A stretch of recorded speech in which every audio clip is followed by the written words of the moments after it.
અને આ કલમ જે તૈયાર થાય છે પછી માનીએ કે ચોથા વર્ષે છે પહેલું ઉત્પાદન આવશે, એ પછી 5મું 6ઠું કે 7મું વર્ષે જેમ મોટો થશે આંબો એમ ઉત્પાદન વધતું જશે, પણ ઓછામાં ઓછું કેટલું અને વધારેમાં વધારે કેટલું ઉત્પાદન છે આપી શકે?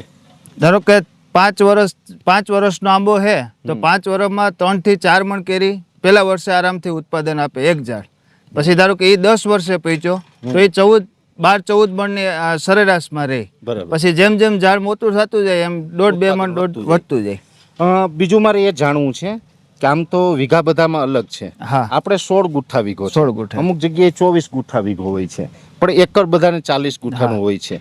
એટલે આનું જે વાવેતર છે એમાં બંને ઝાડ વચ્ચે નયનભાઈ આપણે એ સમજવું છે, તમે અહીં વાવેતર કરેલું છે, આ બંને ઝાડ વચ્ચે આડું અંતર અને જે આ ઊભું અંતર છે એ કેટલું રાખવાનું હોય? 15x15 નું બેસ્ટ ઓપ્શન છે. એમાં 15 ફૂટ આમ અને 15 ફૂટ આમ, એટલે 15x15 ને ગાળે છે આ કલમ વાવવાની હોય છે. એટલે અંદાજે 16 ગુઠ્ઠાવાળો આપણો જે વીઘો છે, એક વીઘામાં કેટલા ઝાડ આવશે? 76 કલમ આવે. એક વીઘામાં 16 ગુઠ્ઠાવાળો જે વીઘો હોય એમાં 76 કલમ છે એ લાગી શકે આપણે 15x15 ના ગાળે વાવીએ તો.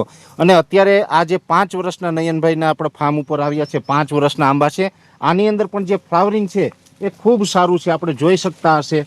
અને જે આની કેરી છે જે કહેવાય ને કે ક્વોલિટી બેઝ, તો ક્વોલિટી જે કેરીની જોવી હોય તો આ અત્યારે આ કલમની અંદર અત્યારે લાગેલી છે ને ક્વોલિટી વાળી કલમ છે એ હોય તો જ ખેડૂતને ઉત્પાદન સારું આવે ને ક્વોલિટી હોય તો ભાવ પણ સારા આવે છે. ખાસ જાણવા જેવું એ પણ છે કે અહીંયા 2 લાખ આસપાસ અથવા તો એનાથી પણ વધારે કલમ છે નયનભાઈ છે એ તૈયાર કરી રહ્યા છે.